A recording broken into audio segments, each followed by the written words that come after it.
Hello, podcast listeners. This is your host with the most, JJ, coming to you. And I want to tell you about today's episode of JJ Meets World. It is not a best of, it's a catch-up episode. We brought back 3 of our favorite guests to talk about what they're doing in this COVID-19 world we're faced with. Plus, I tell a story that has Tucker guessing the entire time during the intro. You don't know what's coming towards you. So sit back, relax, and enjoy this episode of JJ Meets World. But first, a quick word from our sponsor.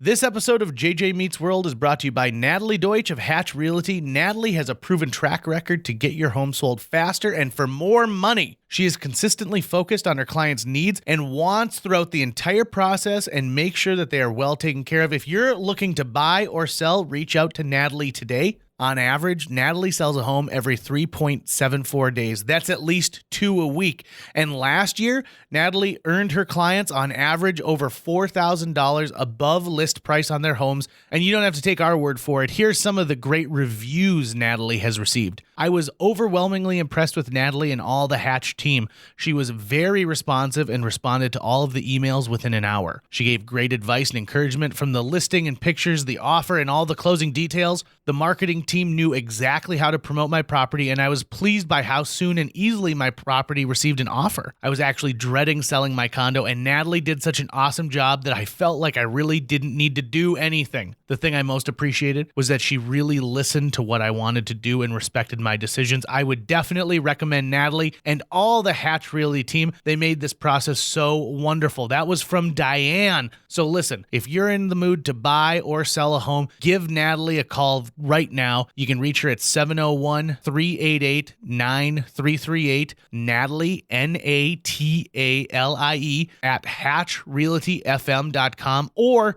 you can go to livefargomoorhead.com. That's livefargomoorhead.com and find out some information. Huge thanks to Natalie Deutsch of Hatch Realty for sponsoring JJ Meets World. 1, 2, 3, 4. JJ Gordon, sort of like that Indiana Jones, in that he's always sniffing out his next adventure. Yes, he is. He's always interviewing guests so he can have them on his show and they can talk about pop culture, arts, and leisure.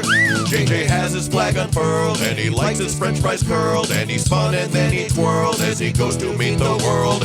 He will march into the rain even if his ankle sprained. Take a peek inside his brain. This podcast is called JJ Meets World.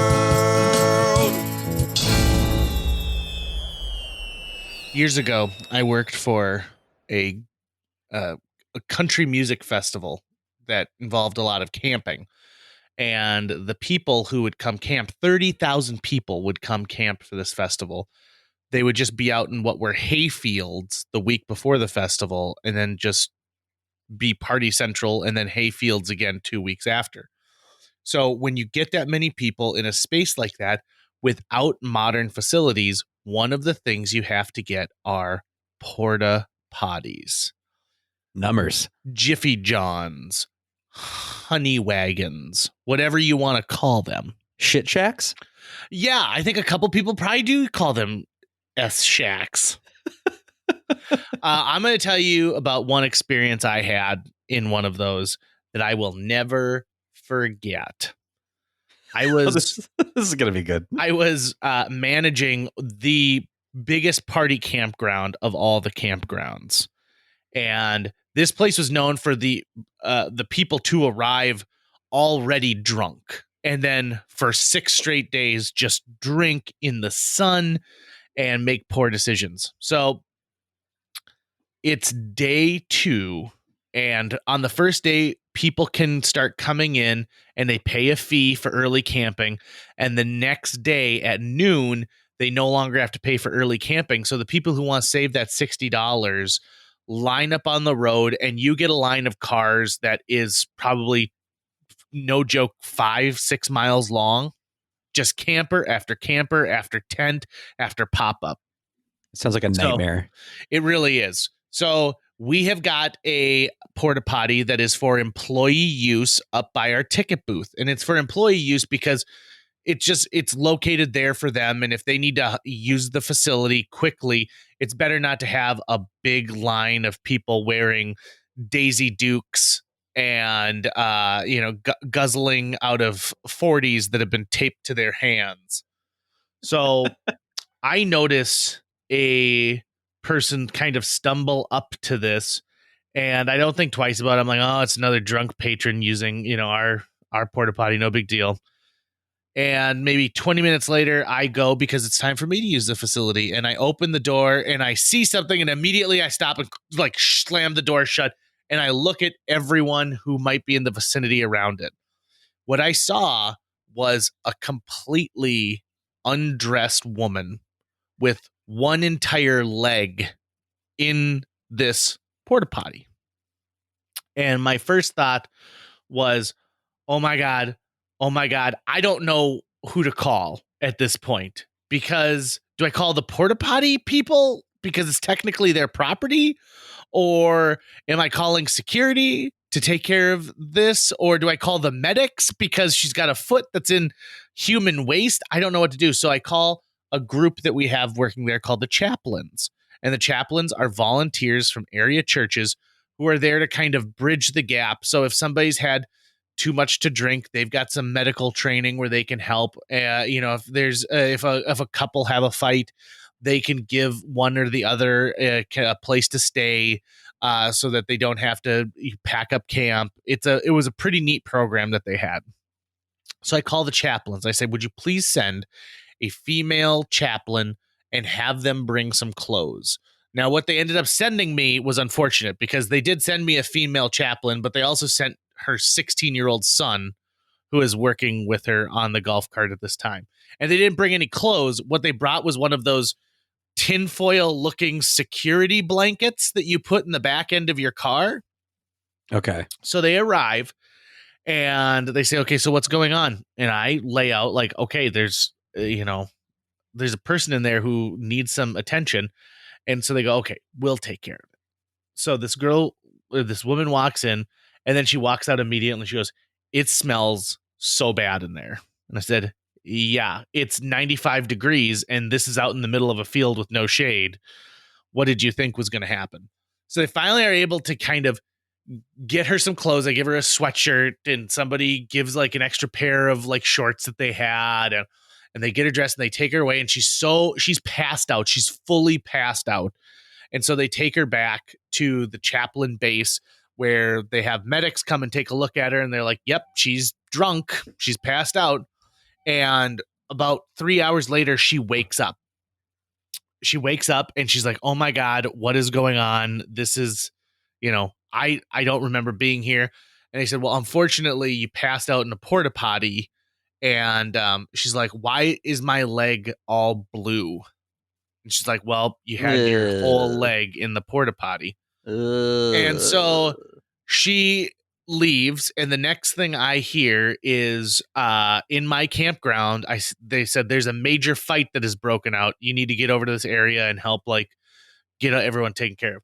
Well, she went over. She was part of one of the guard units, and all the other people who are in her platoon or whatever you call it, none of them came to look for her, and she was pissed. And now she's like full on started swinging and punching some of these people.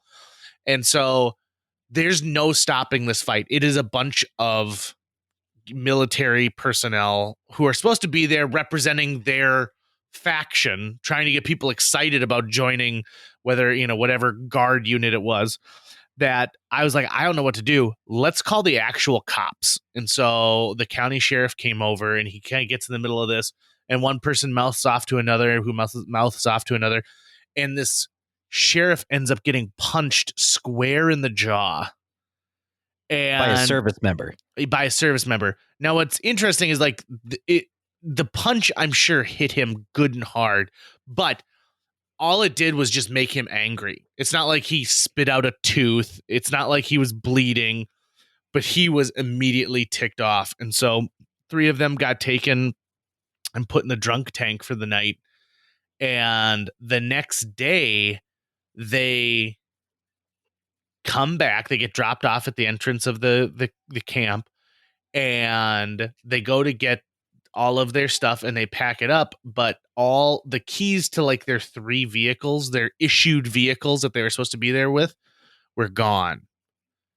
And their commanding officer, their CEO, had come and taken the keys and made special arrangements with me, the manager of the campground, that he would come and pick them up at the end of the concert, but to give a note to his officers or soldiers or whatever. And the note simply said, "You're walking back." Ooh. And so I don't know if they were from the local area or if they had to walk back the 45 miles to our town that we're in, but they had to carry their gear and walk back. And it was one of the reasons why I'll never join the military. That story had all sorts of twists and turns, JJ. It did. I did not know where we were going, and I'm still not quite sure where we ended up. Yep. It's all over the place. And so I've used some of my time during this pandemic to make some notes of experiences I've had in my life that, should I ever decide to write a memoir, I would want to include in some way, shape, or form. And that was one of the stories. I was like, I gotta remember to write this story down. And so I kind of thought about it for a little bit, and I had to call another previous podcast guest who will remain nameless, who was also out there with me at the time, to say, like, do you remember any of the details of this? And because I had forgotten completely about them coming back and having that fist fight. So it was, I like it, and I'm taking time. You gotta take time during these times. You got to time the times. Yeah, you got to journal so you don't forget these important details. And that actually leads perfectly into today's episode of JJ Meets World, because we invite back some previous guests to check in with them and find out how they're doing and how they've adapted in this COVID-19 coronavirus world. Our guests on today's episode, and that's right, I said guests. We have a triple header, the hat trick of JJ Meets World. We've got Alex Rydell. You might remember him from a previous episode. He is the president of the North Dakota Funeral Directors Association. And we talk about what's going on in his life right now and how his profession is dealing with the pandemic. We also get Sara Watson Curry back in our virtual studio. And we have a really great discussion about what you should be putting down your toilet. And last but certainly not least, Amber Parsons talks to us a little bit about her form of creativity and what Midwest Mud is planning to use as a virtual engagement with the people who still want to create during this time. So a lot of really great stuff in one episode. JJ Meets World. Alex Rydell joins us again with JJ Meets World. Alex, how are you doing? Hey, JJ, I'm doing really well. Thanks. Well, how are you doing? I'm doing great. I just want to let you know that your episode of JJ Meets World is one of the highest rated we've ever had. And so this is our chance to have you back because we want ratings. Who doesn't? Who doesn't? That's great. It's very timely to have you back because I think that I've got a couple of questions on how your profession has had to adapt in the pandemic of COVID-19. I can't imagine it's business as usual for you these days. Yeah, it is. It's anything but business as usual. That's for sure. It has been a huge adjustment, and we've all been adapting our practices and trying to find the best way that we can, continue to serve families. And it's challenging and different than anything most funeral directors have ever seen. And so it's a really challenging thing. But we are, I'm confident that we are getting through it, and we are finding ways that we can continue to serve those families and help them through the process. I actually just a week and a half ago attended a virtual service put on through your company for the grandmother of a friend of mine. And I thought, last time I talked to Alex, we had we had spoken about how this is becoming a trend in Mm-hmm. the world, in the funeral world, is to have these services available to people who can't make it to the actual brick and mortar funeral home. And so I imagine it's just, we're going to double down on this and make it as user friendly as possible. Exactly. We've for a long time, the funeral profession has been, getting into the realm of understanding that, not everyone's going to be able to make it back for a funeral, travel back. And so, embracing technology and what technology can offer, and having, live streams of services, and, different ways that we can allow people to interact and share in the mourning of a person's death virtually. On our websites, they're just packed with different offerings that we can have, because the reality of it is that we have grief, which is that initial kind of internal response to a loss, and then we branch into, or we move naturally into mourning, which is the shared response of loss, where we're gathering as a community. And that's so important for everyone who's experiencing the loss. It's so important to gather people around and share that, because it gives significance to the person, to the loss. So you think for the family members, and for the friends, talking about the person, and sharing in that ritual, whether it's a funeral service, or a celebration of life, or some combination of those things. It's all of those things are the shared response to that loss, and bring meaning and significance to the person's life. And without that, it makes it so much more difficult for a person to process. There's a reason that we've done that for so many years historically, that people have gathered together at the time of a loss. And so we've had to we've been, like you said, we've been in incorporating and embracing technology and those things, and now more than ever, we've had to put it on full blast and realize that, okay, we need to be using this, because it's our only option. It's becoming a thing where that's what we're having to lean on and rely on. What about, I agree that, gosh, you need that during that mourning process, but the loss of the ritual that is attending a funeral, shaking a hand, putting a card in the box.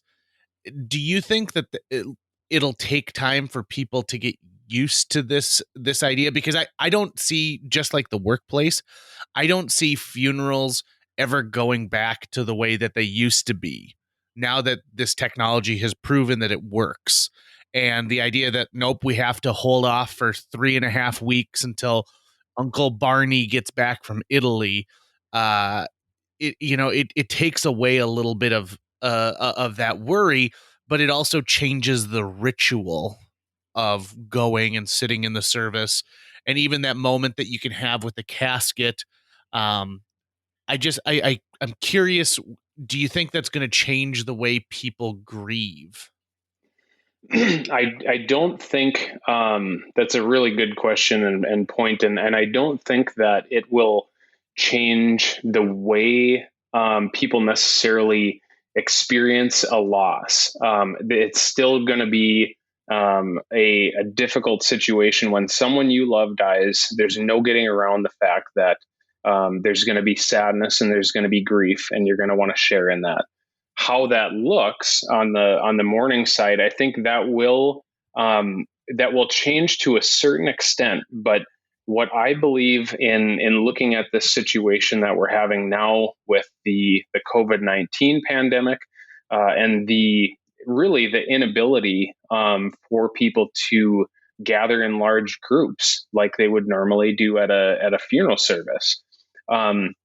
What I've been seeing, because normal non-COVID-19 related deaths have continued to happen. There's still people who are just have reached the end of their life, and so the my experience in the last, couple weeks that we've been dealing with this in North Dakota and the restrictions on gatherings, my experience has been families that I'm visiting, meeting with, whether it's in person or on the phone or online, when they've experienced a loss, they're craving that. They feel the need for it and they wish they could have it, and they're trying to figure out what's the best way we can still do this, because we have so many people who are wanting to share in this loss with us, and we really want them to support. We want them to be coming to something that we have for this person, so they can give us hugs, we can give them hugs, we can tell stories about grandma. And so they're craving that. So what I'm seeing and what I hope happens is that people do still understand and appreciate the meaning and significance of having something, whether it's a celebration out at a park or something, but it gives so much significance, I think, to that person's life and to the loss. I don't necessarily foresee it changing in a sense where people are going to die and we're just going to have these virtual services all the time, and people aren't going to come back to support us. It's evolving, certainly, and certainly I think technology is going to play a role in future services, more so after this pandemic. We're going to realize, okay, it's an okay thing to have the service in a week, even though, like you said, Uncle isn't going to be able to make it back in time. He can be with us virtually online. So it's kind of just an interesting, and time will tell what that's going to look like. But I would certainly hope that people still appreciate, and if nothing else, even come to a greater appreciation for the significance of service, funeral service, and what it means to honor a person's life after they've died. So that's kind of, I guess, my take on that. Can you kind of walk me through how music works in an online service? Because I sound bad enough trying to just follow a hymnal to begin with, that I can only imagine what it'd be like to try to do a Zoom sing with a group of people. Yes, absolutely. That's a little tricky, but in from my experience in doing it, is when we can have a song leader to be leading the songs in a microphone that's put into the system for a webcast and things. It certainly has much greater results than trying to get put the mics on the congregation to sing. But that being said, it is also part of the process to have people. People love to sing hymns together, and it is beautiful. It's just making sure it's not on one person, rather being on the congregation as a whole, trying to sound it, sing it and listen. So yeah, that's a good point. So how about yourself personally, as you have been traipsing through this world of COVID-19? I know that you are an accomplished musician, and one of the holidays that calls up your services more than any other was pseudo canceled this year. Yeah, and that's got to be a pretty big bummer for you. Major bummer. It was a major bummer. We so the Irish band Pachin that you're referring to, that I play fiddle in, the big kind of celebration day was the Saturday before St. Patrick's Day, which would have been I think the 14th of March. And at that point, it was right on the brink of a decision being made to close businesses and things like that. And the particular place where we played stayed open and kept our gig for that day, because it was still a little early on the end of that. And so we got to play that. We played a doubleheader, and it was so much fun to see people out and enjoying things. And then shortly after that, things started to go downhill pretty quickly, and we realized we probably wouldn't be playing on St. Patrick's Day, the show that we had planned. And so it, as things would have it, our drummer had to travel and And so we haven't been able to yet do a virtual show, which I have been craving because I miss it so much. I miss the band and I miss playing, and I can't wait to give that to our fans to be able to do that. So it's been hard, man. I've realized, you talk about music and not just the band, but in general, being kind of cooped up around the house and stuff. I have been craving music and playing music more so now than I have in a long, long time. I don't know what it is about being, stuck at home in isolation, but I've been playing every instrument that I have in my house so much, just by myself. But it brings a lot of peace to me to do that. So, Alex, how many instruments do you play? that's a great question, Tucker. I don't know the answer to that question. I don't know, strings, piano, vocal, Wow. kind of a variety of, things like that. So I think we mentioned it. Yeah, I think we mentioned it in the previous podcast with you, which we'll make sure to link to in the show description. Alex and I were in jazz choir together in high school, and I can definitely vouch for his singing ability, which is second only to his amazing fiddling. So once this is all done, if you live in town, the moment you see Pachin have a live show listed, I suggest you go. Well, thanks, Tucker. That was a lot of good memories from jazz choir. That's for sure. I think one thing about music is, you're creating something. I'm going to quote the musical Rent, and it's the opposite of war isn't peace, it's creation. Mm-hmm. And when you can create something, whether it be music or the people who are doing arts and crafts, the people who are even just making the creation of like, I'm going to make a puzzle. I'm going to do a puzzle tonight. I'm going to make sure I do a puzzle because I want something that I've got a little bit of control of. It sweetens the world a little bit. I have to imagine, though, that after you've played with a band, that you are itching to play with other people at this absolutely. point. Absolutely. I've been searching for different ways we can do it online, and it's easier for some than others to utilize the technology to do that. If we're all cooped up at home in our own homes to do that, but the technology does exist. We just have to have somebody that can edit the video and make sure everything pieces together okay. But it's the community of musicians in this town, and just playing in a band and a group is it's an experience like no other. And that, like you said, that creative element of things when you can come together as a group and create things, and music in general. I mean, it just has it speaks right to the soul for me. And so yeah, I've been craving it, and I've been able to utilize the solo, the instruments and things I have at home, but I'm certainly longing for some group interaction. Okay, so hard left in this conversation. It is a beautiful summer day, and you've decided that you're going to have like a little backyard barbecue with your family. And one of those things you're going to include is corn on the cob.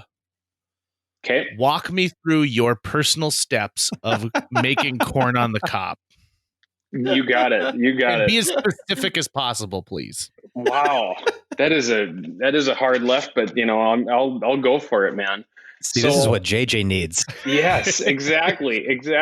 I like that.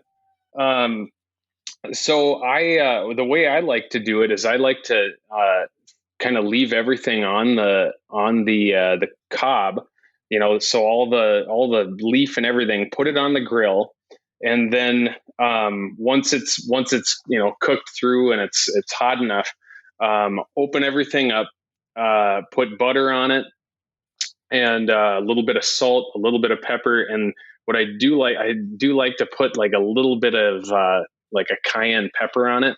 I love something a little bit spicy. Put it back on the grill a little bit and roll it around so it gets a little bit of char on it. That's it. Just like that. I like it. I like cooking corn in the husk as well. I every now and then someone says I've got the best way to get the little hairs, the little corn hairs off, and I will listen to what they have to say, and then I'll just nod a little bit and walk out of the room. Yeah. Because I don't think that we've really figured out that technology as human beings yet. Right. And to me, it's just like I believe that humans are supposed to eat a little bit of dirt every now and then. That's one of the things that keeps us from I don't know, from really putting dogs in their place. Is that the fact that we also eat dirt from time to time? So there's more in common with humans and dogs than you would think. But I also think we're supposed to eat the hair off the corn. It's just supposed to happen. It can't be bad for you. I mean, it's good roughage, if nothing else. When I eat peanuts out of the shell, I often will eat the paper on the peanut as well. I used to take that off, and then I read somewhere that it's got all sorts of good nutrients in it. So, and I found that as long as it does give you a few more opportunities to get stuff stuck in your teeth, which is annoying. But that little paper skin around the nut actually holds a lot of flavor, and you can actually get more of that salty flavor sometimes from peanuts in the shell if you eat that. Absolutely. That's awesome. My dad used to own a company that made sunflower seeds, Dakota Kid. And once a year, he would get a court summons saying that he was being sued in some other state where some person ate a whole 1 pound bag of sunflower seeds without shelling them. And it clogs up your gutty works. And so on the back of the seed packet, they eventually, for legal purpose, it had to put to eat, shell, enjoy nut. Shell, enjoy nut. Yeah. Oh my gosh. Do you guys know about the people who on corn on the cob, instead of butter, they use mayonnaise? Isn't that kind of like, don't they call that like Mexican street corn? Like, isn't that the style? Yeah, I think, that was a family member or a family friend that did that, and I took me a while to get used to it, and I don't do it in general, but I thought it was the strangest thing when they told me about it. But I would try it, but that's definitely no bueno for JJ. Nope, I'm not a mayonnaise guy. I don't care for it. Not gonna happen. I'm with you, man. But I do like the idea of spicing up that corn a little bit. That sounds it's so pretty good. Delicious. Don't need much. You don't need much. I remember a girl that I fancied at one point. I went over to her house and her mother had spray butter, like a butter that you could spray. And it was a pump action spray. It wasn't aerosols, pump action. And her mom thought this was the coolest thing that had ever just become. Human beings we had done it. Why are we even trying to get to outer space? Because we've got spray butter now. Spray butter. Everything we need. And I always thought it tasted just a little bit off. And when we serve corn at my house, we have a stick of butter that is solely meant for rolling your corn on. Oh, okay. And so you can really get that. And it looks disgusting afterwards. And you're like, well, we'll just put it back in the fridge for the next time we have corn. Sure. Now, another quick question, a quick little follow-up corn question for you. So you eat it directly off the cob. Excellent. Yes. Good for you. You've proven that you are a red-blooded American. I am. When you're done with the cob, are you keeping it on your plate? Are you going to throw it away in the garbage? What are you doing with the leftover cob? Interesting question. Wow. Yep. I asked the tough ones. I'm just trying to remember what I do. I usually set it on my plate, and I think I'd probably throw it away. Maybe is there something else I could have done with it? No, I was trying to find out. Maybe, I don't know. Would the cob really compost that well? I can't imagine. Geez, I don't know. It's pretty dense. Yeah, right? I mean, there's a reason why even squirrels don't eat the cob. Right. I wonder if it's something you can mulch, because I know even peanut shells will sometimes get chopped up and used in some way because there's still organic material there. So I don't know. I don't have a yard within which I can compost, but I wouldn't be surprised that you could maybe get some use out of the fibrous organic material if you were to mulch it up somehow. But God, what if it's maybe just someone listening. packed? What if it's just packed with nutrients and we should have been eating it the whole time?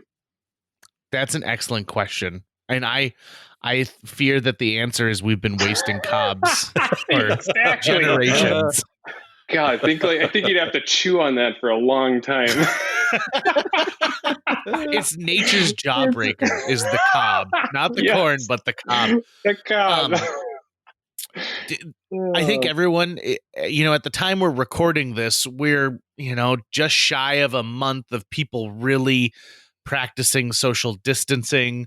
And surely the self-quarantine and the isolation for the people who've traveled, I'm to the point now where I'm starting to miss things and desperately think I took it for granted.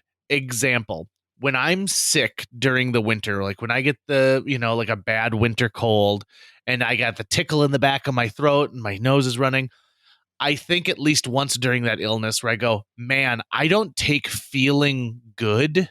Well, like I take it for granted. Oh, I take for granted that I am able to get up and right away in the morning stretch and not be like, chew. Yeah. And so I am really thinking about those things right now. The simple things is something as simple as like, I'm going to stop and get gas. Wait a minute, I don't have any gloves. Wait a minute, I need paper towel to be able to do this. And I take for granted how easy it was to just stop and get gas a month ago versus today. Is there anything that like let's say the date is May 1st. Like May 1st, they're like, good news, everyone, we did it. And everything's open. You can go do anything you want again. What's that first thing you're gonna do, Alex? Hugs. That I knew right as you were talking that hugging, and I just am a touch guy.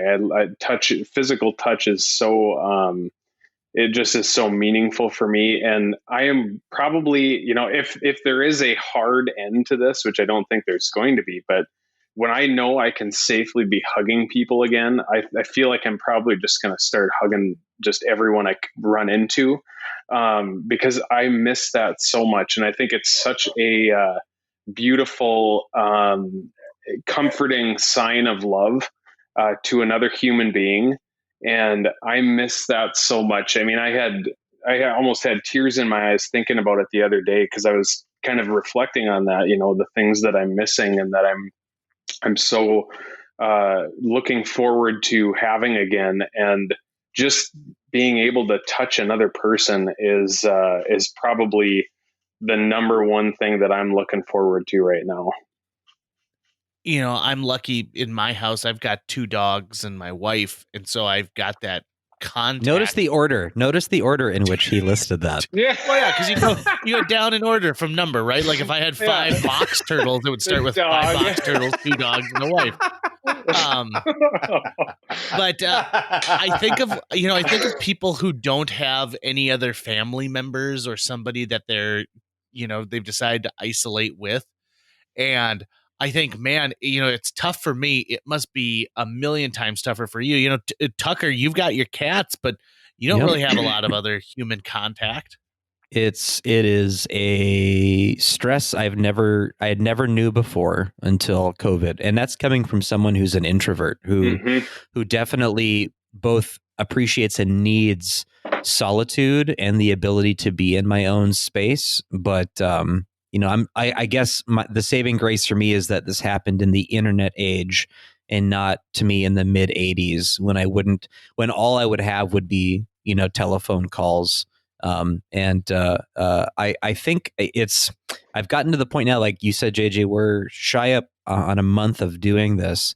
So yeah, I haven't touched another human being in almost a month. And it's a weird feeling. It's a really weird feeling. But, luckily, I also have a really strong support network of friends and family who are going through similar things. I'm part of a theater company that is a second family to me. And so what I try to do, especially in my most desperate moments, is just focus on that this too shall pass and that there is another side to it. Actually, last night lying in bed was, I think, the first time I was able to lie there and realize that just in general, how wealthy I actually am, even though I don't have a bank account that's full. I never have. My family, we've never been people of money. But when you're, young and relatively healthy and above ground, that wealth is so much more meaningful than the number in your bank account or the toys that you have. So I'm both thinking about what I'm going to be doing once we feel safe and responsible enough that we can go out and touch each other again. But I also think that it's changed how I view things, like just objects, prurient pleasures. Like, I don't really know how jazzed I'm going to be to upgrade to the next iPhone next time it comes around, because I just upgraded my iPhone a month ago, and that's not doing anything for me at this moment, right? That does not feed my soul at all. Right. That's awesome. To me, Tucker, you hit the nail on the head of like, could you imagine what it would be like if this was 1992 and this were happening? One of the things, imagine the amount of AOL discs would be going out in the mail like crazy. Like, oh, I ran out of minutes. I need another AOL disc. I think of how many. So not only can we do things like have video conferences or attend a funeral from across the country, but we also have this weird ability because phones have cameras. Everyone's walking around with, an amazing high def camera in their pocket that they can take a picture and share it with other people. So imagine back in the day if you had to say like, oh, I finished a puzzle. Okay, quick, go get the disposable camera. And then you took a picture of it like, oh, wait, hold on. Let me put my dog in the photo as well. And you go like, we already took one picture. We can't waste any more. There's only 20 on this. And it costs $6 to develop. I can't wait to drop this off at the drugstore and have a stranger look at all these pictures. Yeah, exactly. Yeah, it would have been a different world. Even, 20, 30 years ago. I mean, with this whole pandemic would have been a much darker place, I think, if we wouldn't have had the technology that we do. Yeah, it sounds weird, but we're very lucky that we can stay connected in a situation like this. Alex, thank you so much for joining us for this little mini part of an episode. It's always fun to catch up with you. Yeah, you too. I guess I want to leave it on this, asking this question, which is, you talked about hugs and how important that physical touch is and how important it is to kind of just, it's not only like hugging someone, but getting that little bit of a hug back from them. Mm-hmm. And could you imagine the baby steps you're going to have to take before full on hugs become a thing? Like, you'll have to start with just waving at someone, and then you'll get closer, and then you'll maybe almost complete a high five, but you don't quite go skin to skin. Mm-hmm. And then maybe hugging, but you both have to be wearing a hooded sweatshirt at the same time. Yeah. Until the good old days of like, you can just walk up to someone at the grocery store and full on hug. Yep. Yeah. That's the thing. This isn't going to be like a hard end to it. It's going to be this, kind of tentative, like, time of hesitancy and how much is it okay to do, and it's going to be really odd, but you're right, it'll be baby steps easing into it, but I can't wait. I cannot wait for it. If you ever write a book, you should call it here's a hug by Alex Rydell. Here's a hug. Oh, yeah, that's great. I would buy that book and probably download the audiobook. Even if it's not on Audible. It's only going to be in a hardcover, though. Right on. The hardcover is like the hug of books. Exactly. Alex, thanks so much for your time. We really appreciate it. Absolutely. Thanks, JJ and Tucker. JJ Meets World. Welcome back to JJ Meets World. Sara Watson Curry. How are you today? I'm good. I wish I was seeing your smiling faces. Oh, I'm not smiling right now. I've kind of got this weird Ninja Turtles grimace on my face. That is a good visual. Thank you. Yeah, well, it's because we're doing this via podcast. I don't know about you, but I feel like I have been in front of people much more than I usually am, thanks to all of these video conferences that everyone wants to do.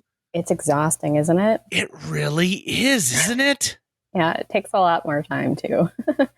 So, Sara, I think one thing that we have in common that we can kind of rejoice about is the first time I ever met you was at the Fargo Theater. You were training me in concessions back in the day. I left you a mean note, right? Yeah, you did. You certainly did. Sorry about that. Did you do that for everybody? Were you the mean note girl? I feel like I was a little stressed out there. Yeah. Yeah. Well, they've decided to continue making their amazing, delicious popcorn. It is the best. And I think that it's little things like that that really kind of remind you that, yep, the world continues to spin and you can still get some popcorn right now. And even though you're probably just absolutely done with being in the house to the level that you are, you can enjoy some delicious popcorn popped with white coconut oil. Organic, the best. Oh, it's good stuff. Now, at that time, were you also working at Tochi as well? No, I never worked there. You just ordered from there. We ordered stuff there. I had friends that worked there though. Packaged of course everything. You did. Yeah. I got some friends. What's it like to be a civic leader in a time of where nobody has any basis for comparison? It's very odd. As things initially were happening, we had a previous, these things have been thought about at least, which is nice. But then you get a document where it talks about how does governance continue if everyone happened to die all at once. Mm-hmm. So that was kind of the kickoff about week and a half or two. The other thing is I have no sense of time. So I think that was about 2.5 weeks ago that we had that and declared our second emergency within the city. We already had a flood emergency and we're flooding right now. And this is very different and not what you think you would be excited about, but it's going to change the dynamic of how we process things for sure. So, and I was trying to figure out how to describe that the other day because it is scary, but scary can also be kind of exciting. It is kind of exciting to be living through this and to watching the world it's really historic, get no smaller, right? Yeah. Yeah. It's definitely illustrated that we are a global society and it's been interesting watching things unfold and as far as how people are also able to come into understanding the gravity of the situation too. And everyone's got their own challenges, right? Whether they're working extra hours at the grocery store now or they don't have daycare or, they're watching Tiger King or whatever. I'm not watching that, by the way. Everyone's kind of come into it in their own way. And I think as things get a little bit more intense as far as more people becoming infected in our area, like people will understand it in different ways, that kind of learning and growing way through it rather than just reacting and kind of making sure you have enough pinto beans in the cabinet to get through the end times. I am shocked when I walk into a grocery store to see what things people are deeming as must have. Which has been most surprising. Okay, so I'll tell you right off the bat. Canned jalapeno is you can't find it anywhere right now. That makes sense to me because if you're cooking like bland food, you want to kick it up a notch, a little, something shelf stable. I couldn't believe it. Last time I was there, I thought, okay, and in my life I've probably bought canned jalapeno 3 times. So what were you going to make with it? Well, okay, so I wanted to kick up maybe like a little bit of Mexican food, like I was going to have some Spanish rice and some refried beans. And I thought, oh, wouldn't it be great if I just put some jalapeno on there? And I couldn't find any in the produce section. And so I thought, oh, I'll have the canned stuff. That's just as good as anything else. And so that really surprised me not to see that there. And then your staples, the things like macaroni and cheese and rice and pinto beans. I do love pinto beans, by the way. Oh yeah? What do you make with your pinto beans? What's your pinto favorite recipe? I put everything ends up in a taco in our house, basically. Oh, really? Amen. Yeah. Amen to that. I have really been perfecting the art of quesadilla cooking lately. Yeah, quesadillas, tacos. I've got a real problem in my household. What's that? My wife thinks that a taco is like a shell, some kind of a shell, whether it's a flour tortilla or a crispy shell. So far, she's correct. Taco meat and cheese, and that's it. Oh, she's wrong. And then she'll be like, every now and then she'll pull out some sour cream. Right? I'm like, a taco can hold so much more. Come on, everybody. Sweet potatoes, peppers, lots of onions, salsa. I went to Lunica and stocked up on some fun things too. Oh, that sounds good. Yeah. I think everyone is sort of becoming better at-home cooks during this. I do also have sourdough starter in my fridge. I haven't gotten to attack that yet, but our neighbors, we've been leaving things on each other's doorsteps, and baking soda and yeast and sourdough starter and pancake mix and applesauce pouches, and we're looking out for each other. So it's kind of nice. I've seen that previous guest Megan Murdahl has been making sourdough like crazy. In all of this. Yes, I think probably 80% of the sourdough being made in this community in the metro area is sourced from Blaine Boer, which is one of her friends. And I would say, can I say he's a friend? I was on a kickball team with him once. He was my captain, or coach technically. So I feel like I can say he is. But yeah, it's from his. It's important to keep that sourdough genealogy going. Uh-huh. Yeah, for sure. One of my favorite shows, Brooklyn Nine-Nine, there is a hilarious episode where somebody inherits the mother dough, is what they call it, which is the sourdough starter that was over 100 years old, and it makes just the tangiest sourdough bread you've ever tried. And every time I watch that episode, I think to myself, man, I really could go for some sourdough right now. Come on. Exactly. It's very hearty. Good toast. Make excellent French toast. It makes excellent garlic bread as well. If you're ever eating, like some Italian and you want to have some garlic bread with it, boom, done. It does make me, that's the other thing that we've gone through a lot of is butter. I didn't realize that a pandemic involved so much butter. I don't know how much butter we've gone through. We're trying to be slightly healthier around my house. So we've been, trying to use olive oil in place of that. We've also started using grapeseed oil quite a bit. That doesn't work for cookies, though. It does not. You definitely need sugar. Also, have you ever tried to make cookies with one of the alternative flours? So I have not. If you try, like an almond flour or a coconut flour, it's not the same. You eat it and you're like, nope, this doesn't scratch the itch that I've got for a cookie. But to each their own. Hey, here's another question. How's the baby? He's a toddler. He's flexing his toddler muscles and early on. Yeah, he's almost 2. He'll be 2 in May. And I feel like he is asserting himself and saying, I am a toddler and I can have tantrums. So the first so obviously I'm in Minnesota, calling in from Moorhead, Minnesota here, and Minnesota is in shelter in place status. And we were doing that beforehand. Actually, my partner, Joe, had been under the weather. We had gotten a cold and he had some sinus issues. So it sort of evolved from there. But we ended up staying home from daycare a couple days before it ended up closing and before shelter in place happened, and not socializing.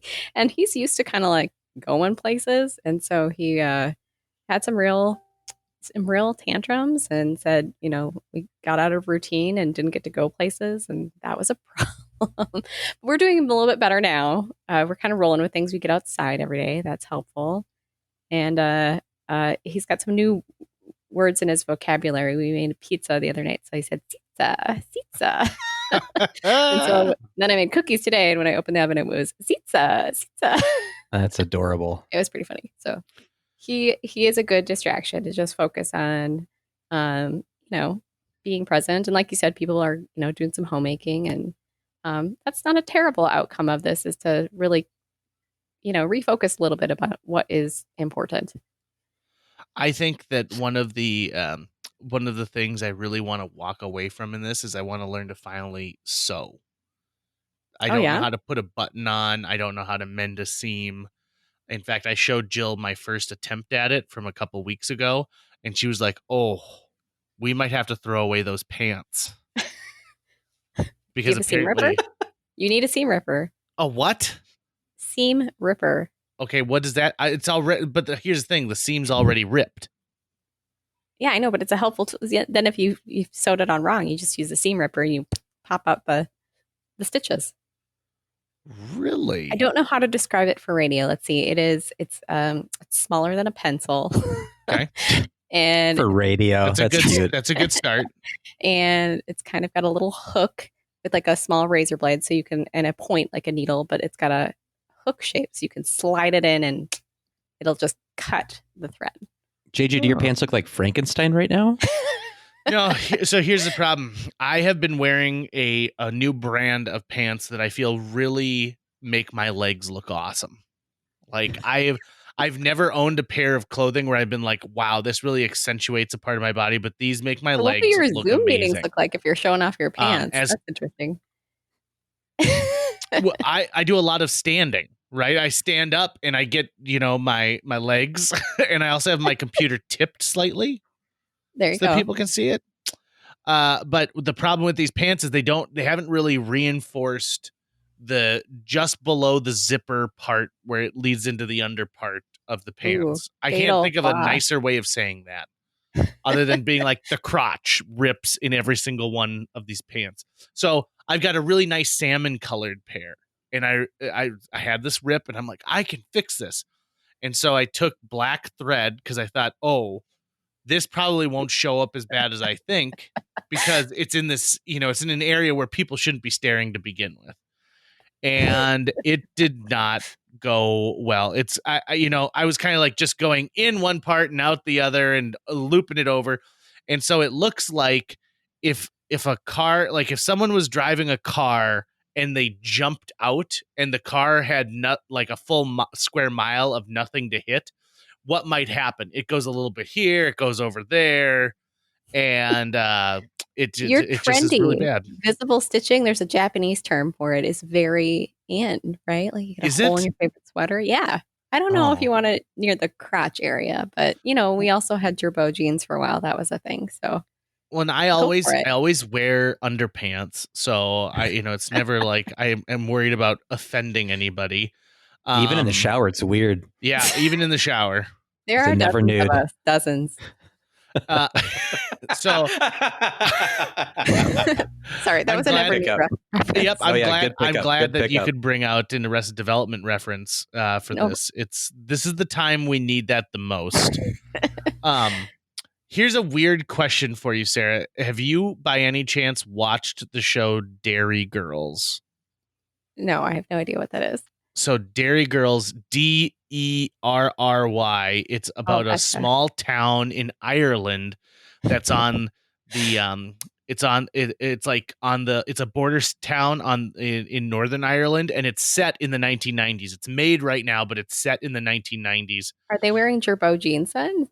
There probably is a couple episodes when you think about it. And they go to an all-girl Catholic high school, but one of them has an English cousin who's come to live with them, and he is the first male student to go to this all-girls Catholic school. There is something so quirky and fun about this show that I've watched through it maybe 5 times at this point. But one time while watching through it, I'm like, I bet Sarah would really dig this show. I think like you would identify because they were the same age that you were at that time. And so the music and everything that they're getting into, I really feel like you'd have an appreciation for it. Dairy Girls, try it. I will. We did sing Wilson Phillips at a book club that we did via Zoom and Google Hangouts, and we sang Wilson Phillips' "Hold On for One More Day," and then talked about the tragedy that is 90s fashion. So I'll check that out. Yeah, there's a tip from me to you, and let me know. And what's nice is there's like 6 episodes a season. It's a very limited series, but it is. Tucker has It's nothing just to say wonderful. about this. He's not seen it. I'm just listening, and while I Googled gerbo jeans because I needed a visual aid, and boy, I actually don't even remember these things. Oh yeah, But I'm glad I don't remember them because I'm looking at them right now, and they are atrocious. they were bad. I didn't have any. They were kind of expensive, oddly. So you say, but we'll see. I think that there was nothing more tragic than expensive clothing at a time when you really didn't have like personal wealth. So it's not like my allowance ever allowed me to get Air Jordans, even though I was positive if I got them, I would be good at basketball. I think my parents looked out. I loved thrift store shopping, and I Mm. one time came home and actually had bought my mom's pants that she had donated the week before. Could have saved like $1, but anyway. What's the best thrift store find you've ever had? Oh, What's the thing that God, jumps it's out just- at you? oh man. Lately I can just think like kids' clothes, so it's like overalls are cool. Oh, somebody else scored me a pair of Danner boots for $10, which are like super nice hiking boots. In just fine condition. In practically new. What? I always think it's interesting too when I think one of my favorite things is randomly I was at a friend's house and they had this mug that was covered in mushrooms. I'm like, that's my mug. I have that mug. They're like, no, I got it at their store. And I was like, well, I did too. And then I dug into my storage and we both had the same mug that we had scored at a thrift store like 8 years apart. I don't know. So that's kind of an odd one that I enjoy seeing. I can't recall any great scores. When I was, I'm going to say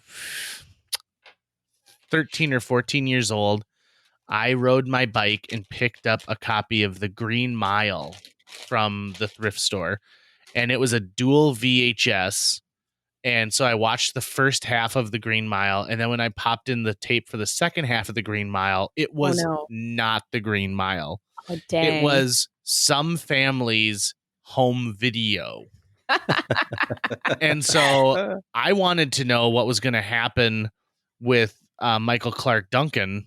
But instead, what I found out was I watched like Brenda's third birthday party. Well, that's sweet. I hope You watched it start to finish. Oh, yeah. I mean, I got to see how this ends. I thought, well, I mean, it is, it's produced by Steven Spielberg. That guy's got some weird, moments. And then years later, I was telling a story with some friends, and my sister noted that she rented the movie Far and Away, which had Tom Cruise and Nicole Kidman. Yeah, you're familiar with that one? Oh, yeah.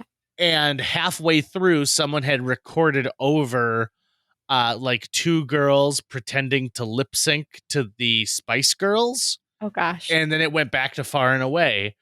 And so when they brought this back to the Cormorant Village general store, they said somebody taped over part of this. And they're like, oh, yeah, we know. But they still rented the tape out regardless. It didn't matter to them. That is amazing. Yeah. If you don't mind, I actually have a question, but kind of a hard right from what we're talking about at the moment. But about just government in general locally. Yes. Back to that topic, what do you think has changed going forward? Because we're all kind of looking at, we're adapting for the moment, and then there's going to be some sort of reversion to the mean and to normalcy of some kind after this is all done. But some things are going to be different. So do you, on the Moorhead City government level, do you see any lasting change going forward that you think is going to be caused by COVID-19? Yeah, well, I've been kind of thinking about this. So we've been just really responding. And we're meeting virtually. So we are meeting through like a web meeting format, and which is very bizarre. And like I said, as you guys are experiencing, it takes a lot longer.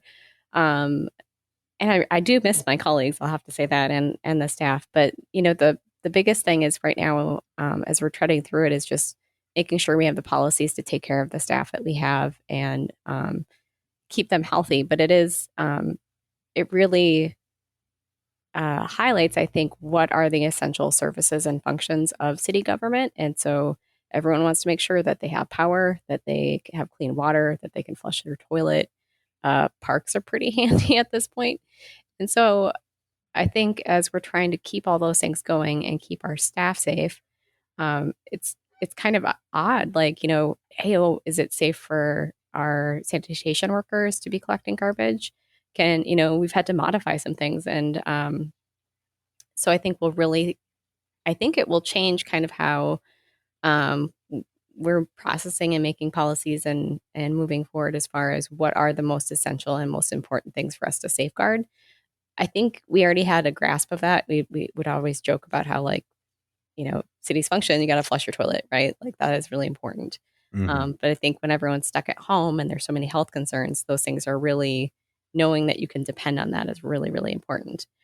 I don't know if that answers your question, but I don't know if we're there yet, but I think it is going to, we know it's going to affect people economically too. So that's probably going to be a little bit more conservative as far as looking at budget. But then that said too, we have advocacy groups for the state to say, hey, we still more than ever, this is a bonding year for Minnesota, and we need you to help us bond for projects for economic development. We have important things. We have an underpass, a solid waste transfer station, and other projects in the mix that we need funding for. So we're hiring construction workers, and we're not, dumping money into infrastructure that's falling apart, because that's what we have on our hands right now, is some facilities that are kind of a red rated zone. So, yeah. What about when it comes to things like pandemic planning? Like, there's a lot of talk about both the federal and state level about, there's been lack of stockpiling things like ventilators or masks or things like that. And I know that compared to the federal government and the state government, a city government's resources are it's not even close to the amount of money you have to work with and other things like that. So is the city of Moorhead going to be taking any steps to help mitigate disasters like this in the future, when it's sort of an unknown quantity over whether or not the state is going to get its job together or the federal government's going to get its stuff together? Yeah. Well, knock on wood, I feel really appreciative of our governor. Governor Walz has done a really excellent job, and I think really leveling with Minnesotans and being honest with what's out there.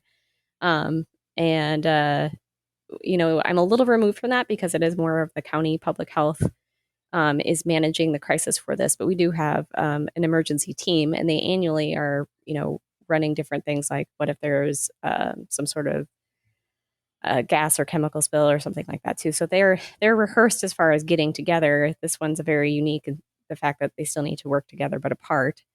So we've declared an emergency to access that federal funding is the biggest thing. So looking forward, I don't know how that will change planning as far as stockpiling things. That's a little beyond our function as far as I understand at this point. Well, at the very least, could you get some canned jalapenos stockpiled? Because good idea. I want JJ to be happy. I really, really do, and I want him to have flavor in his meals. I'm a North Dakota voter, though, so that's right. But but we do sometimes see, on one side of the river, the other side of the river will then do something about it. Sure. So. I don't know how much we can influence our commission at this moment, but maybe we can influence them more at city council. I do think the food thing is so interesting. You were saying you talked to Megan Myrdal, and obviously this crisis has illuminated so many lackings that are, that's not the right word, sorry, but so many gaps in health access and food, and equitable food distribution. And so it's interesting that food keeps coming up as far as one that we derive comfort from having jalapenos and some beans and other things available for us, but it also illuminates how we are really vulnerable. So that is actually a group. There's a Concordia applied for a Bush Fellowship grant, or a Bush community, oh gosh, words are escaping me, they're hard, a community innovation grant. And so there is a resiliency task force, and it's kind of anchored looking at climate change. But honestly, this pandemic has really illustrated a lot of the key points is that we want to have a community that is resilient and ready for big changes. And this certainly introduces a lot of those. So food seems pretty integral. I mean, I know a lot of people are excited to have their victory garden, and I think that will provide something for us to occupy our time with, but also bring people that sense of security. So yeah, it just has shown a lot of gaps that we have as far as not just locally, but as a nation, how we're prioritizing things. Let me take a quick just step back to the governor of Minnesota.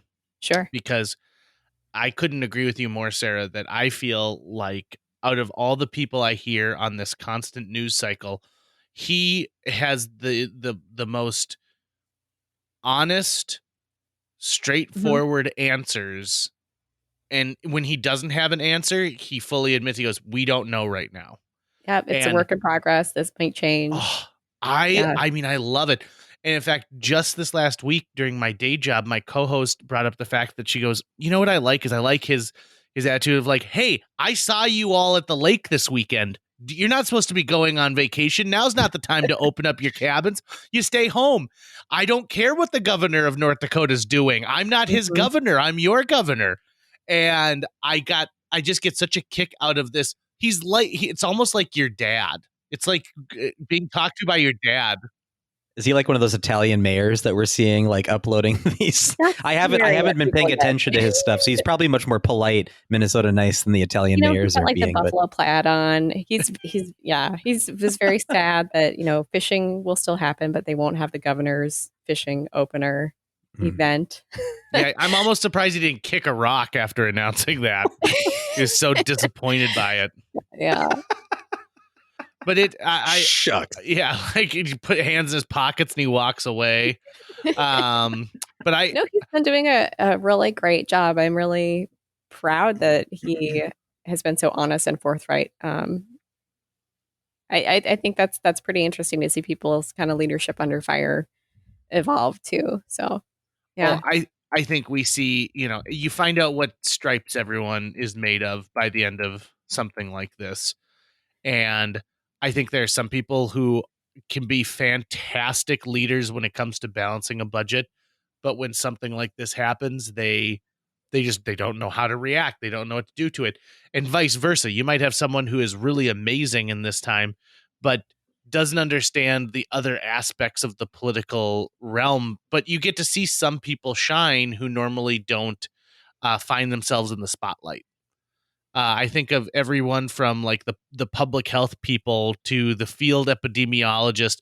We've been having a weekly conversation with a professor who studies infectious disease from NDSU. And I think that he probably has never had so many media requests in the history of his profession. And it's nice to know, that some light is being shined on those individuals, because they are the ones right now who you took for granted. Now, more than ever. Aren't you like, I'm so grateful that you specialize in that. Do you also think that education might change a little bit? Like, this is something that's going to get people, new college students to want to get into infectious disease, and they've seen what happens during this time, and they want to devote their lives to making sure that we're never caught in a pandemic like this again? It sure could. Yeah. It doesn't make me want to do that. I don't know if that keeps me up at night too much, but the education piece, as far as, I know a lot of times it's talked about in distance learning, but I read it, I think it was like a blog article. It wasn't like a scholarly journal, but they talked about how this is actually crisis learning, and don't worry about, like, this is going to be really interesting to watch it evolve as far as, it can't be the same as what was happening in the classroom. And it can't just be like what's normal distance learning, because the whole world is upended. So I think that's going to be really interesting too, as far as how that's going to affect and maybe improve and streamline some things for local education. Was there anything, Sarah, even at the beginning of this, that you thought to yourself, I don't want to hoard anything, but I certainly don't want to be stuck without blank. Yeah, coffee. I was worried about coffee. Oh yeah. Yeah, we have diapers to some extent, but we also still have we have washable ones, so we do cloth diapers. So yeah, I think coffee was the big one, and then having plenty of pinto beans, quite frankly, and hot sauce. I do have a couple cans of jalapenos if you're really in a bind. I'm gonna hold out. I think that I've just had to learn to do with other things. Well, because, and in all honesty, it's not just that. I also went to go get some buffalo sauce, thinking like, oh, I can make my own chicken wings at home, and they were completely out of buffalo sauce. Oh, it's kind of a comfort food, right? It is, and I should have been thinking about comforting myself a long time ago, but apparently I did not.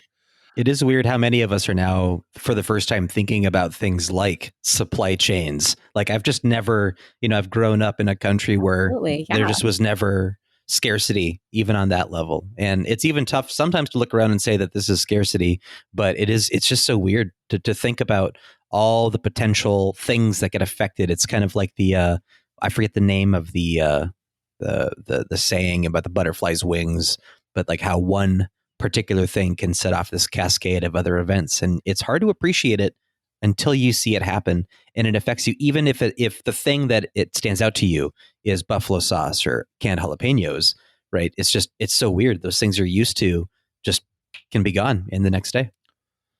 And things like I realized I have no idea where hand sanitizer is in a grocery store. I was like, well, let's just look and see if I could find some. I probably will, but I'll look. And I was like, I don't actually know where hand sanitizer is. Yeah, a lot of people had to become more familiar with their local grocery store in different ways than they've ever have before. Even the people who I talked to who said like, I got to get some toilet paper. So I went out to an RV store and I bought the special kind of toilet paper you use in an RV. Okay, so since we're talking about toilet paper, can I just raise a few concerns that please. I do have as far as implications from this? So please, okay, there's only I originally heard the 3 P's. There's only 3 P's you put in a toilet. You put pee, you put poop, and you put paper for toilet paper. Only toilet paper. If you want to get gross, I'm getting a poster of this and I'm putting it in my bathroom. Sorry, keep going. There's a 4th P. Do you want to know what it is? Sure. You can puke in your toilet. Oh. So you heard it here first, folks. The 4th Moorhead City Council member Sara Watson Curry says there is in fact a 4th P. Okay. So Sara, I received the press releases from the city of Moorhead, and I noticed that you guys had to go into a code red in South Moorhead. Yes, because your sanitary sewer system, people were overusing it.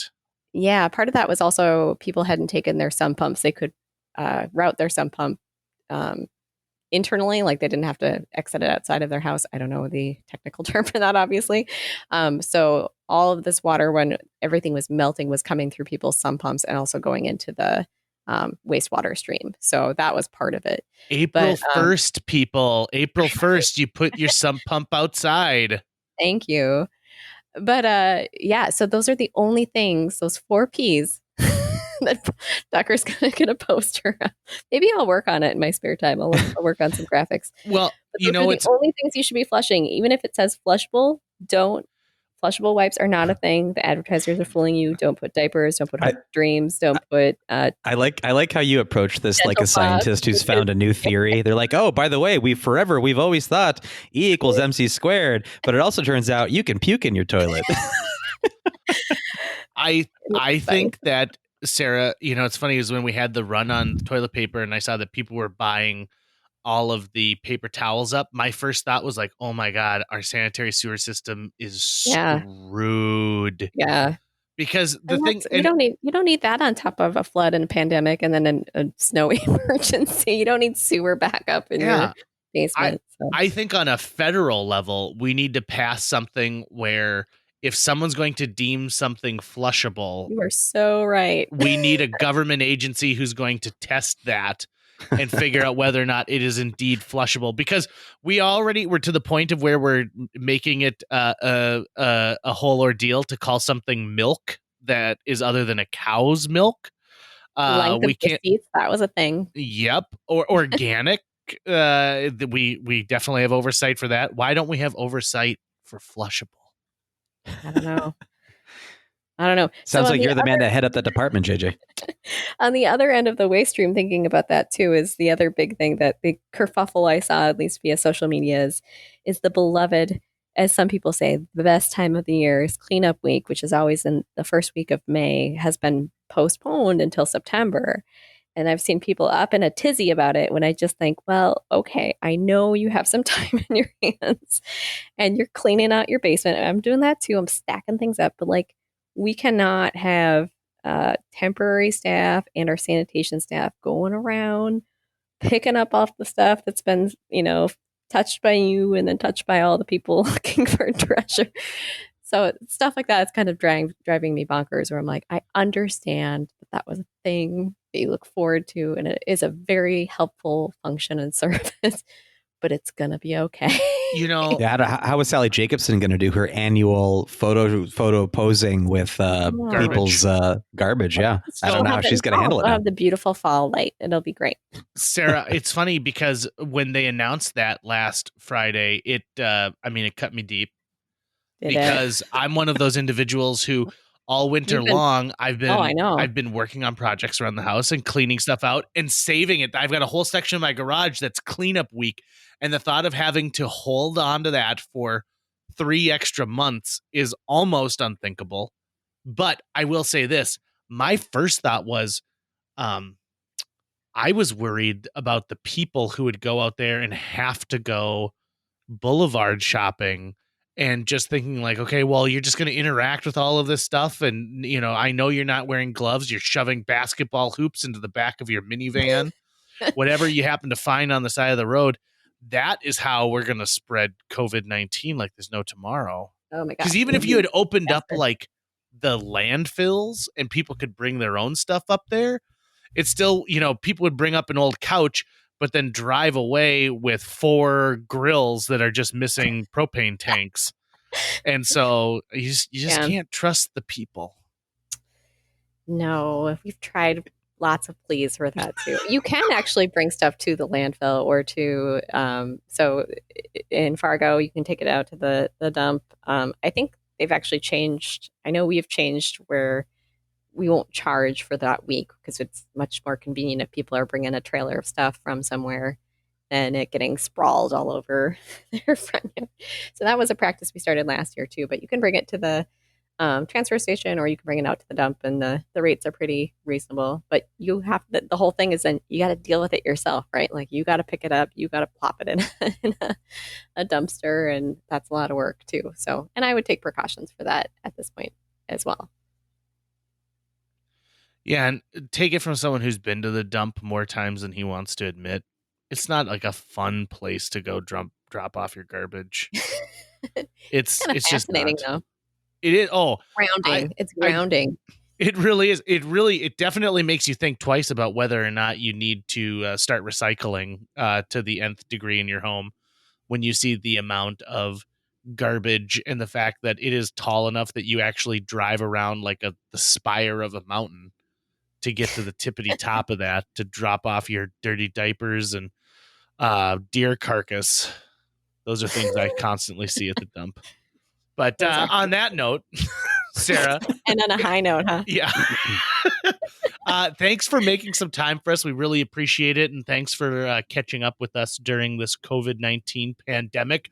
It's really nice to know that there's people out there who are thinking about the rest of the community like yourself. I appreciate that. Well, I appreciate you saying that. I appreciate what you guys are doing. So stay healthy and stay kind. We got to get through this together. JJ Meets World. Amber Parsons, welcome back to JJ Meets World. How's your pandemic self-quarantine going? It's been rough, but we're holding in there. So So you're the first person I've talked to who has more than one set of extra feet running around the house. What's it like to be in there with your kids right now? Oh my gosh. My husband, my oldest daughter today, she came to me and she's like, I just really need a break. I was like, I know, I feel you. I was like, I just need a break. I just need to not see your faces for a while. But isn't that kind of amazing? Yeah. That, like, something as simple as like, who I need to run to the grocery store once every 2 weeks. Oh. And the most mundane of things, walking the dogs, even in our house, has become a nice little like reprieve from just being together. Yeah, there's so much togetherness. You're just like, I need to not. And plus I'm also teaching school for my two oldest children. And that, I mean, I'm pretty good. I've got it. We definitely have a schedule, and that's really helped. My kids now will make their beds without me even saying anything. Like, I'm still in bed and they have made their beds, got themselves breakfast, and they're like prepared for the day. And I'm like, just trying to roll out, wrapping my brain around the thought of doing things. You know, I think we all kind of envision this magic world where we are the Swiss Family Robinson, where, you know, what would it be like if my family were the only people I had time or the ability to be around? And wouldn't it be magical and how we'd get to know each other so much better? And don't get me wrong, I love my wife, and we have actually grown closer during this, but we have also found our limits through this. We've actually been close enough now to where it's the point of we'll look at each other over the dishwasher and it'll be like, nope, today's a different couch day. We've set our limits. That's a new term I think I got to use. It's a different couch day. I live alone with just 2 cats and some fish, so I can't say that I'm going through the same stress that you guys are. But 2 days ago, I did have a day where it just didn't matter what was going on. I was just mad. I was just angry at the sounds of everything. And I was like, oh my God, Peter, stop meowing. You know, stop scratching yourself. It's just too much right now. So I think it comes to a point where we all just get so wound up and there's not that typical release. And I should be grateful that it's just 2 cats that I'm getting upset with and not a bunch of kids who have the ability to sass me back. I will admit that today I was trying to teach my daughter and she was just not paying attention. And this worksheet was taking like literally over an hour. And then my son started screaming at me because he wanted me to cut him another Play-Doh cookie. Like, I can't cut any more Play-Doh cookies. And I actually just screamed. I was like, ah! And they just looked at me and I was like, that really happened. I am at that limit. I think that's an appropriate reaction in some cases, just a full-on scream. Yeah. So own it, you know, just have fun with it. Here's a question. So you're probably one of the most like hands-on creative people I know. This must be difficult because you're used to creating with a group of people and bringing that energy and excitement to them. Have you tried anything during this time to fuel that creative outlet? Well, and when I say we, I have somebody who works with me, like you're talking about Midwest Mud and like if we're doing anything further with Midwest Mud, or are you asking? Sure. Or even personally. Yeah, I think I've been baking a lot. Like I made up a really weird recipe the other day. I can't even remember. Oh, I just had to like be creative with what was in the fridge. And so I had frozen chicken and I put it in a crock pot and then I shredded it once it was cooked. And then I was like, well, like I have some Caesar dressing. I'm just going to mix that in there. And then I made it into a weird hot dish with corn and other things. And my children hated it, but I was like, felt pretty proud. It's like, I pulled that. That sounds kind of delicious, actually. That sounds really good. It was pretty good. It had breadcrumbs on the top and some more cheese. Yeah. It's mostly like PB&Js in my world right now. Yeah. Eating has become a thing. I actually haven't been very creative lately, but I feel it gonna happen soon because now it's getting warm out. And I actually have my wheel out in my gazebo, and it's been kind of calling me like that voice in Frozen 2, you know, that. Yeah. Ah. Have you found a little burning, cute little like dinosaur creature yet?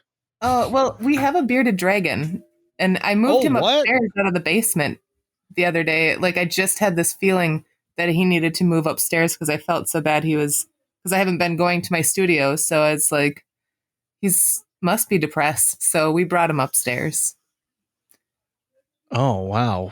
Bearded dragons are cool, man. Bearded dragons are chill. They'll like they're just like usually just like to hang out with people and be fairly docile. Is yours docile, or does yours also scream if things get too rough?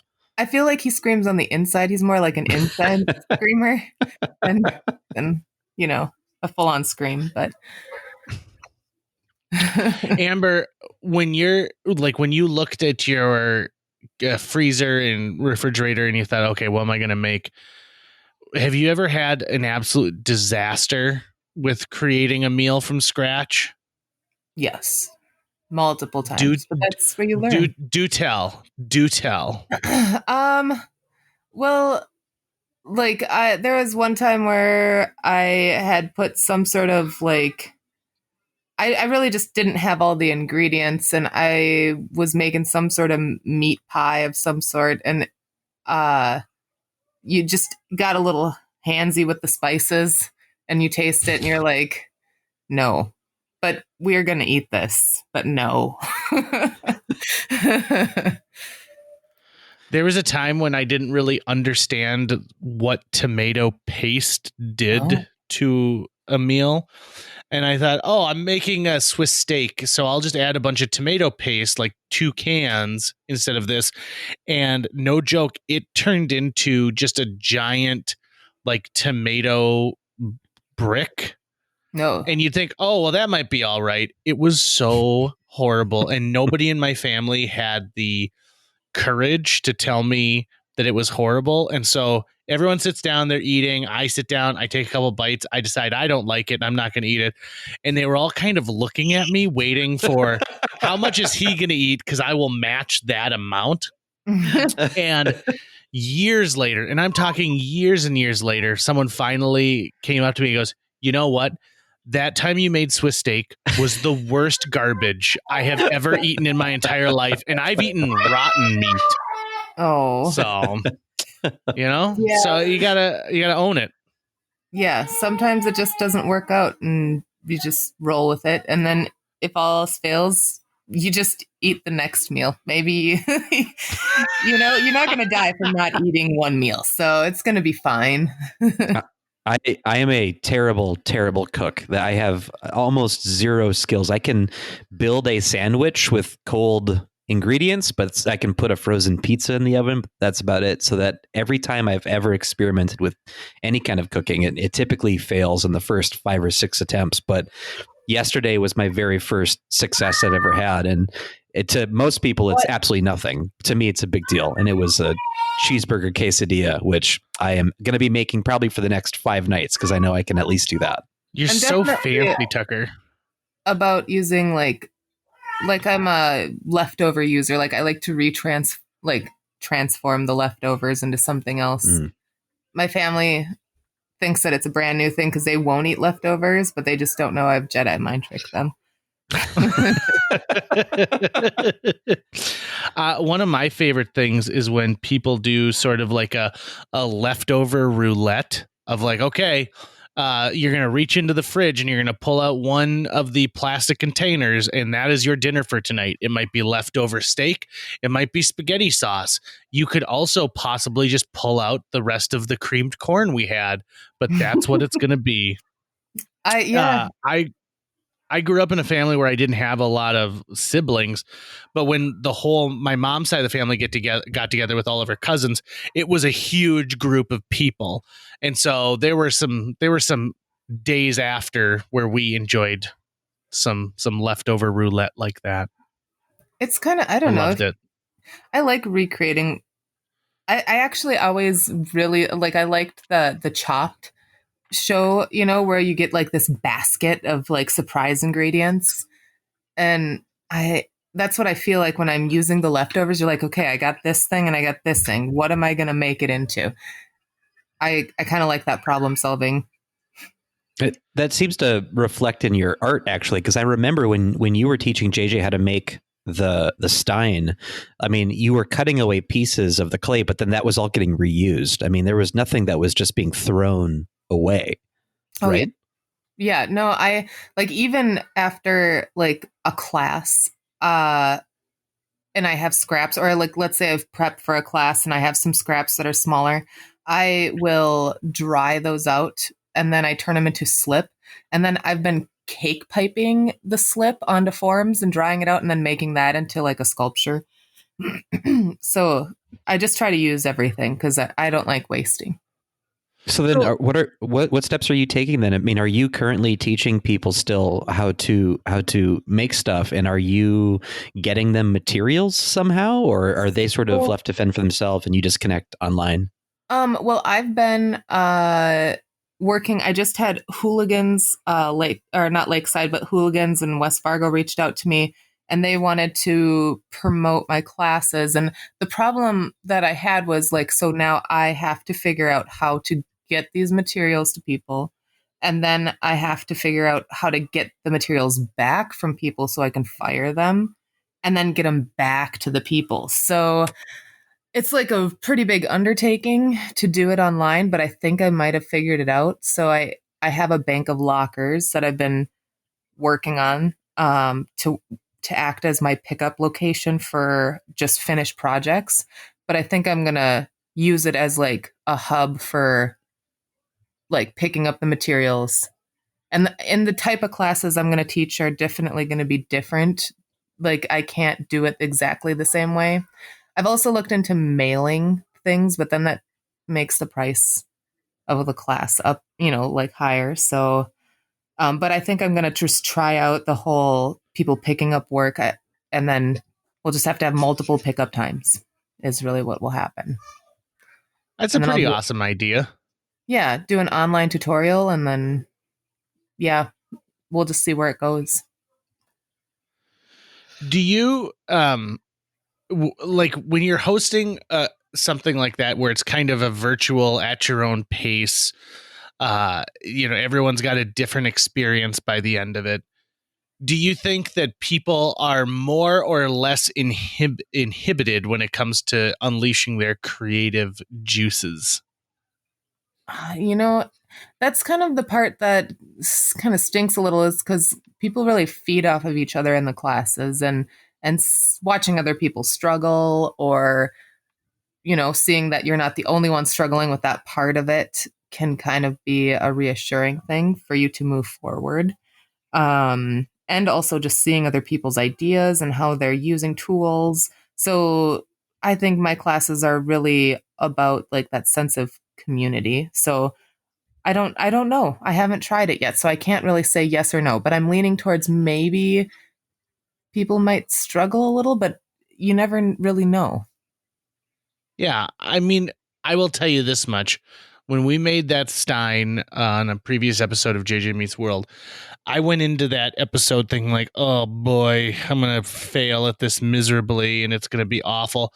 And by the end, I really enjoyed it. And part of it was because I had you there kind of coaching me on and just saying like, hey, awesome choice. You made an awesome choice.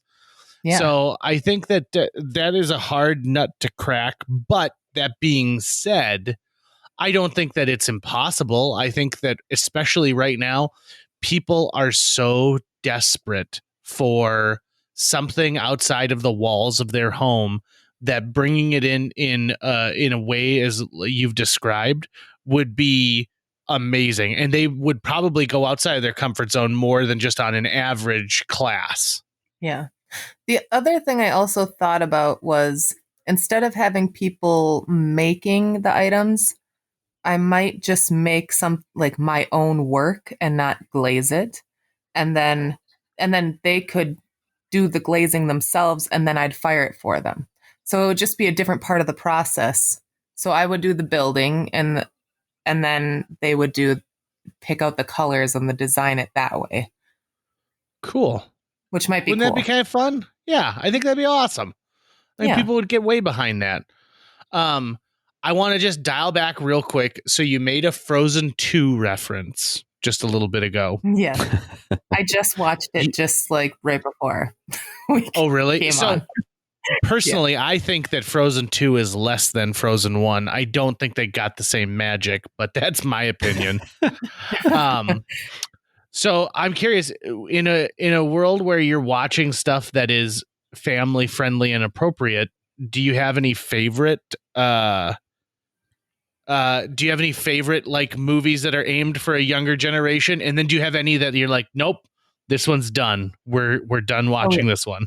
Yeah. Well, like I definitely limit.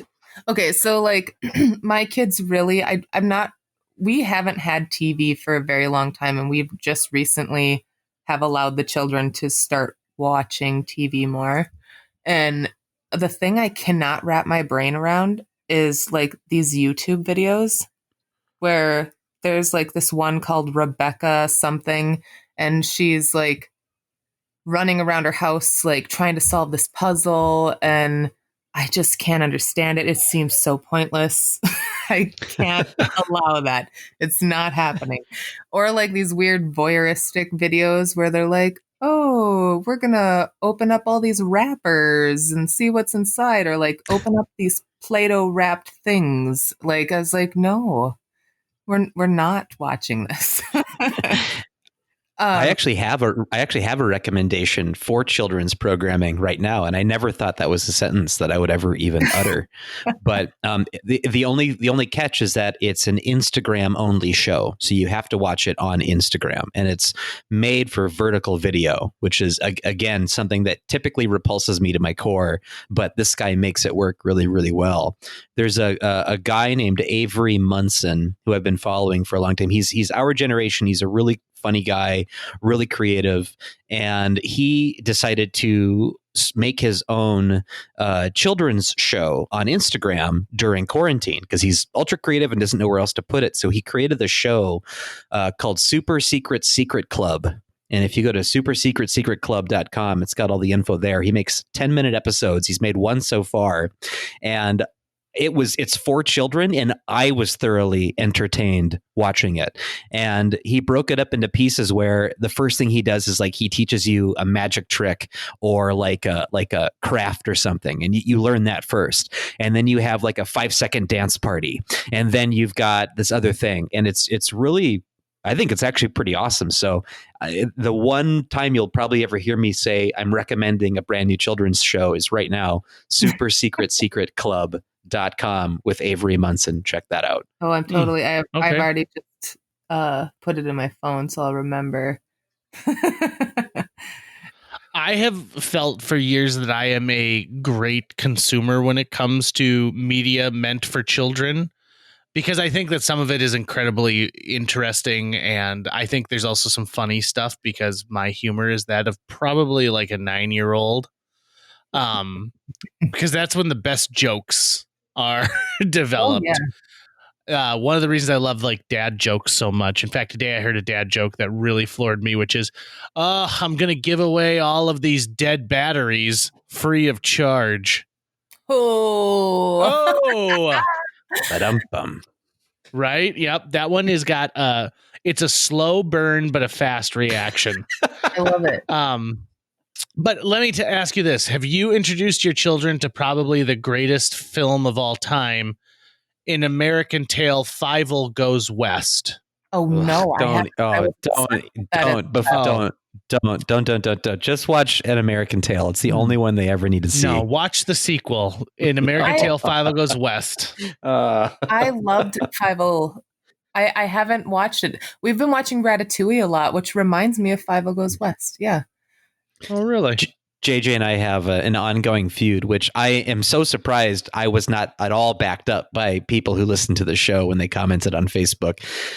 Both are good movies, but I am very stridently of the opinion that the original is the superior. And JJ is holding on to this foolish notion that the sequel, Fievel Goes West, is actually the better film. You know, I'll be honest, I can't remember what the original one was about. I really loved Five O Goes West.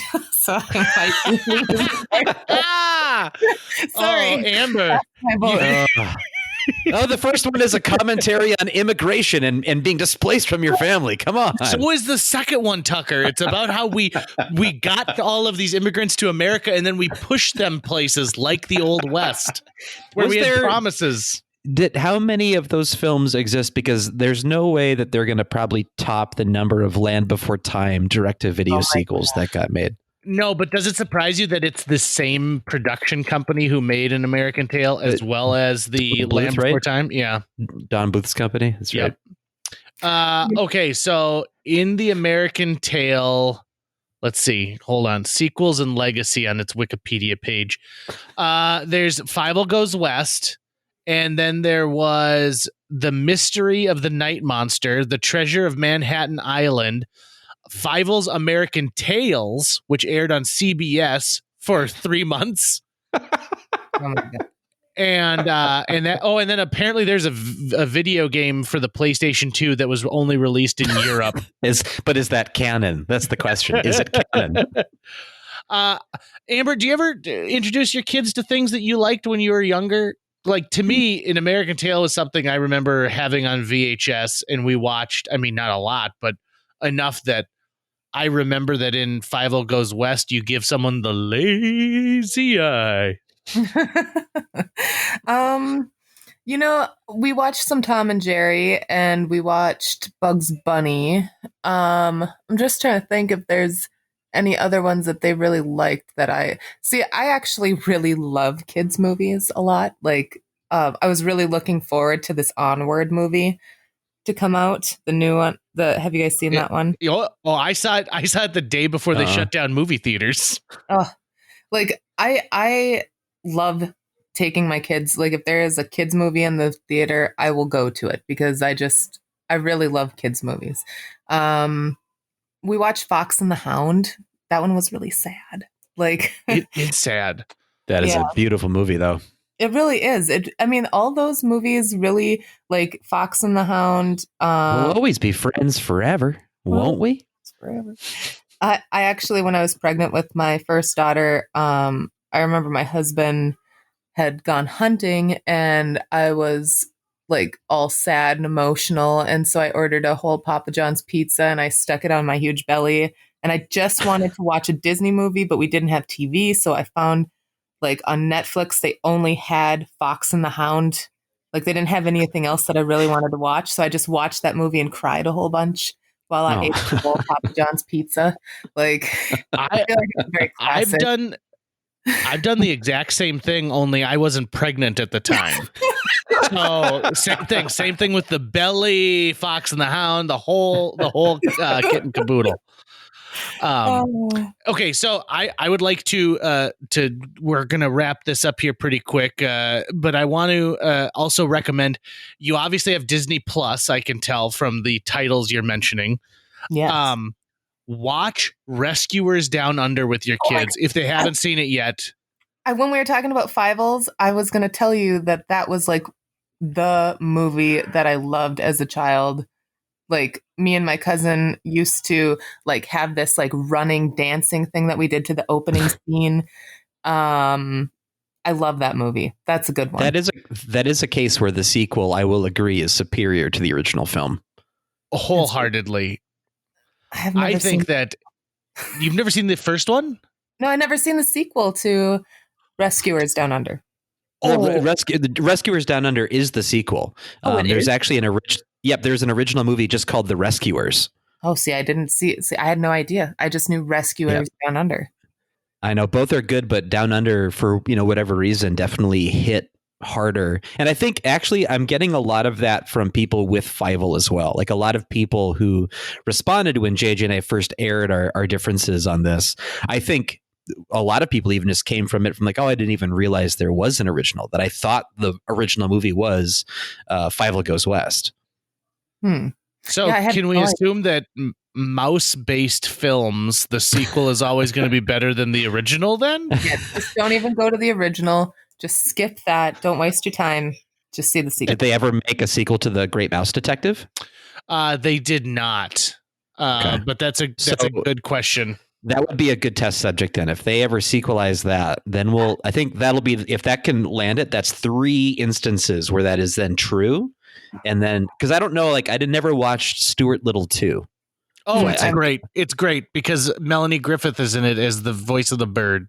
Is it better than the first one? Because I'm pretty sure the first one we watched Christopher Walken eat poop. No, you're thinking of Mouse Hunt, you idiot. That's Mouse Hunt. Oh. Yeah. Get your mouse movies right, Tucker. You're embarrassing me. Ratatouille is so good. Like I really love it. That's a first. That might be the one that breaks the streak, Amber, because Ratatouille is almost a perfect film, start to finish. It really is. Well, this isn't physics. Where there's always exceptions to the rule, right? I mean, some things just fall outside. But I am pretty embarrassed that I got my mouse movies mixed up. I feel like my credibility is just shot now. It really is. I mean, at least you didn't confuse it like with Gina Davis's Cutthroat Island, where she plays a pirate. That would have been really embarrassing. When I was a kid, I used to think Billy Idol and Sting were the same person. So, aren't they? No. Amber, if you get something up and running, will we know about it on Midwest Mud if we follow you on Facebook? Yes, I will. I need to do a test pilot. I'm actually on the 28th. We're running a test pilot for our idea. And then after that, I'm going to move forward if things go well. So groovy. I can't wait to find out some more. And thanks for giving us some time today, Amber. We always appreciate it. Well, it's a small escape. Thank you. Good. And let your kids in on the beauty of Rescuers Down Under and Marahute, the great golden eagle. They will probably tonight. Maybe tonight they will. A huge thanks to Natalie Deutsch of Hatch Realty for sponsoring this podcast.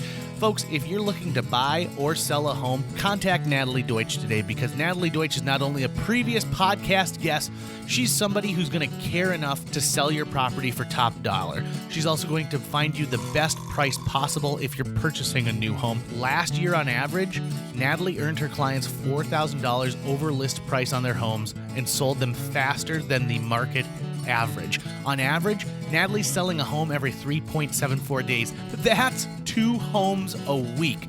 Those numbers don't lie. Find out why Natalie is one of the top agents in this entire market. Get a hold of her today, Natalie at hatchrealtyfm.com. You can also call 701-388-9338 or go on to livefargomoorhead.com. That's livefargomoorhead.com. Read all of her amazing reviews, and then listen to her episode of JJ Meets World. Thanks again to Natalie Deutsch of Hatch Realty.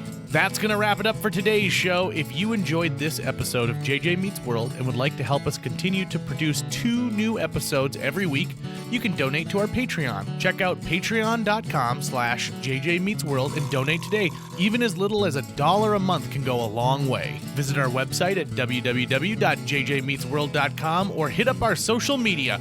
We're on Twitter, Facebook, Instagram, all the sites the kids are using these days. If you'd like to stay up to date on new episodes of JJ Meets World, you can find us on iTunes, Google Play, Spotify, Stitcher, iHeartRadio, YouTube, or wherever you consume the podcast that you love. JJ Meets World is produced every week by Tucker Lucas. You can find out more about Tucker's work by checking out www.moonbasemaria.com. If you want to get in touch with your host with the most, go to linebenders.com, and you can find direct contact info for JJ. I was really hoping that while everyone's inside having to binge watch stuff, it would reignite a love of the John Lovitz animated series, The Critic.